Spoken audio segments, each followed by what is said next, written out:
Please subscribe Sadhguru Sai Creations.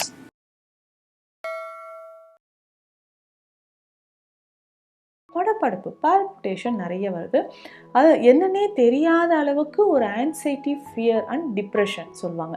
So மனநிலையில் இந்த மாதிரியான பாதிப்புகள் ஏற்படுது. திடீர்னு வருடத்துக்கு ஒரு முறையோ 2 வருடத்துக்கு ஒரு முறையோ எனக்கு வந்து ஸ்ட்ரோக் வந்து நான் குணமாகி இருக்கேன்னா ரொம்ப கவனமாக இருக்கணும் இந்த கோடை காலங்களில். இப்போ இது 2 எண்ணெய்களில் ஏதாவது ஒன்று நம்ம உடல் முழுவதும் நல்லா அப்ளை பண்ணிவிட்டு வெந்நீரில் நம்ம குளிக்கும்போது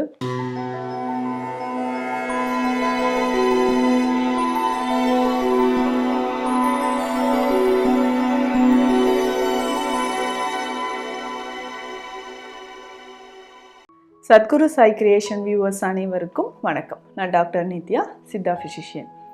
கோடை காலம் வந்தால் வரக்கூடிய நிறைய நோய்களில் யாரெல்லாம் ரொம்ப கவனமாக இருக்கணும்?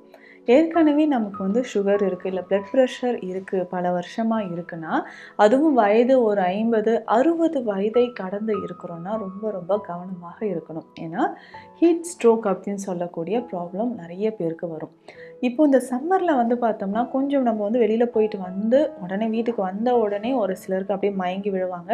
ஒரு ஆபத்தான நிலையில் அன்கான்ஷியஸ் ஸ்டேஜ் வர்றதுக்கோ, இல்லை ஒரு சிலருக்கு இந்த சம்மரில் திடீர்னு ஒரு இதயம் தொடர்பான பிரச்சனைகள் வருது, அட்டாக் வருது அப்படின்னு சொல்லக்கூடிய ப்ராப்ளமும் இருக்குது. ஏற்கனவே ஸ்ட்ரோக் அப்படின்னு சொல்லக்கூடிய இந்த உடல்நல பிரச்சனை நிறைய பேருக்கு வந்திருந்ததுன்னா ரொம்ப ரொம்ப கவனமாக இருக்கிறது ரொம்ப நல்லது. இதில் முக்கியமாக ஸ்ட்ரோக் வர்றதுக்கு சில அறிகுறிகள் நமக்கு முன்னரே தெரியும். ஸோ இந்த சிம்டம்ஸை வச்சு பார்க்கும்பொழுது தான் நம்ம உடலில் அதாவது ஸ்ட்ரோக் வர்றதுக்கு வாய்ப்புகள் இருக்கா அப்படின்னு நம்ம தெரிஞ்சுக்கணும். ஏற்கனவே பிபி நிறைய இருக்குது, ரொம்ப வருஷமாக எனக்கு பிபி ரொம்ப அதிகமாகவே இருக்குங்க, இதற்கான மெடிசன் சாப்பிட்டுக்கிட்டே இருக்கிறேன். அடுத்ததாக கொலஸ்ட்ரால் லெவல், நம்ம உடலில் இந்த பிளட் கொலஸ்ட்ரால் லெவல் அதிகமாக இருக்குது, அதுலேயும் முக்கியமாக இந்த ட்ரைக்ளிசரைட்ஸ் அதிகமாக இருக்குது அப்படின்னா ரொம்ப ரொம்ப கவனமாக இருக்கணும். ஸோ இவர்களுக்கு ஸ்ட்ரோக் வருவதற்கான வாய்ப்புகள் நிறையவே இருக்குது. இதுக்கப்புறம் நம்ம லிவரில் ஏதாவது இன்ஃபெக்ஷன் இருந்துச்சுன்னா, கல்லீரலில் ஏதாவது பாதிப்புகள் இருக்கும் பட்சத்தில் நமக்கு ஸ்ட்ரோக் வர்றதுக்கான வாய்ப்புகள் இருக்குது. இந்த கல்லீரலில் பாதிப்புகள் ஏற்படும்போது ஸ்ட்ரோக் வர்றதுக்கான வாய்ப்புகள் நிறையவே இருக்குது. இதை தொடர்ந்து நம்ம பார்க்கும்பொழுது ஒரு சிலருக்கு திடீர்னு மயக்கம் வர மாதிரியோ, மூச்சு விட சிரமம் ஏற்படுறதோ, நம்ம பிளட்டில் நிறைய டாக்ஸின்ஸ் இருந்தாலும் இந்த மாதிரி சிம்டம்ஸ் இருக்கும். அடுத்ததாக படபடப்பு பால்பிட்டேஷன் நிறைய வருது. அது என்னன்னே தெரியாத அளவுக்கு ஒரு ஆன்சைட்டி, ஃபியர் அண்ட் டிப்ரெஷன் சொல்லுவாங்க. ஸோ மனநிலையில் இந்த மாதிரியான பாதிப்புகள் ஏற்படுது. ஸோ இது எல்லாமே இருக்கும்பொழுது அடுத்ததாக ஸ்ட்ரோக் வருவதற்கான வாய்ப்புகளும் இருக்குது. இப்போ பிபி இருக்குது, நம்ம உடலில் வந்து பிளட் ப்ரெஷர் இருந்துக்கிட்டே இருக்குன்னா, இதை சரி செய்கிறதுக்கு அதிகமான நமக்கு உடலில் பிபி இருக்குன்னா அதை சரி செய்கிறதுக்கான வழிமுறைகள் என்னன்றதும் நம்ம தெரிஞ்சுக்கணும். நிறைய அதாவது உணவு முறைகளில் உப்பு சேர்த்தோ இல்லை எண்ணெய் சேர்த்து சாப்பிட்றது, நேரம் கடந்து சாப்பிட்றது, இது எல்லாமே ஸ்ட்ரோக் வர்றதுக்கான ஒரு வாய்ப்பாக இருக்குது. ஏற்கனவே நமக்கு பிளட் ப்ரெஷரும் இருக்குது, இல்லை அதிகமான நம்ம வந்து டிப்ரெஷன், டென்ஷனில் இருக்கிறோனாலும் சடனாக நமக்கு ஸ்ட்ரோக் வர்றதுக்கு வாய்ப்புகள் இருக்குது. பொதுவாக இந்த பக்கவாதம் அப்படின்னு சொல்கிற ஒரு விஷயம் நம்ம முகத்தில் ஹெட் அண்ட் நெக், நம்மளுடைய முகத்துலேயும் சரி மூளை பகுதிகளையும் சரி பாதிப்பை ஏற்படுத்துது.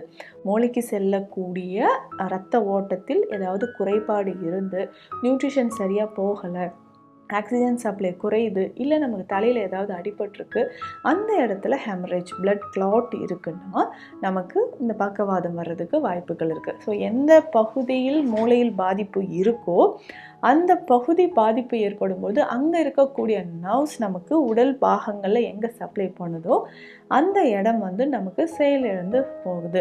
இது வந்து பேரலிசிஸ், அதாவது ஒரு சைட்லையோ இல்லை 2 சைட்லையோ அந்த ஹெமிப்ளேஜியா, பேராப்ளேஜியா அப்படின்னு நிறைய கண்டிஷன் சொல்லுவாங்க.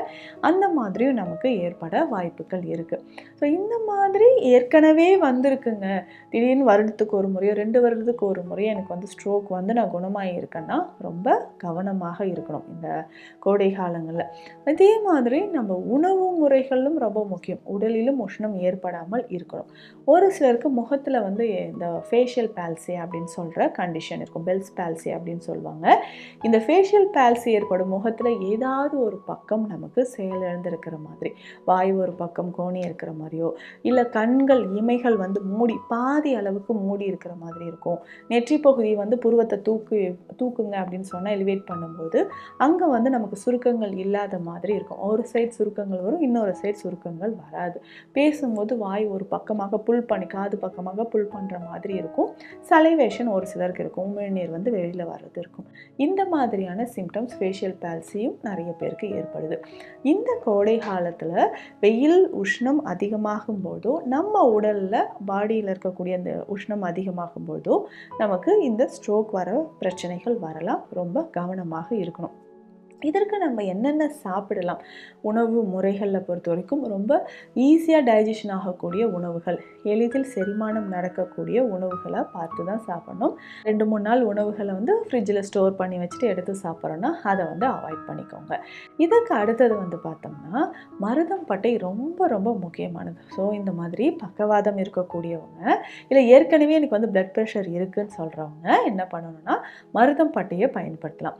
இந்த மருதம் பட்டையை நல்லா கொதிக்க வச்சு இது மட்டுமே குடித்தா கூட போதும், பிளட் ப்ரெஷர் நமக்கு நல்லா கண்ட்ரோல் ஆகும். இதயம் தொடர்பான நோய்கள் குணமாவதற்கும் நமக்கு மருதம் பட்டை மிக சிறந்த ஒரு மூலிகைன்னு சொல்லலாம். இது வந்து ஒரு 1/2 ஸ்பூன் அளவுக்கு எடுத்தால் கூட போதும். எடுத்து ஒரு 1.5 கிளாஸ் தண்ணியில் போட்டு நல்லா பாயில் பண்ணி வடிகட்டி டெய்லி ஏதாவது ஒரு வேளைக்கு நம்ம குடிச்சிக்கிட்டே வரணும்.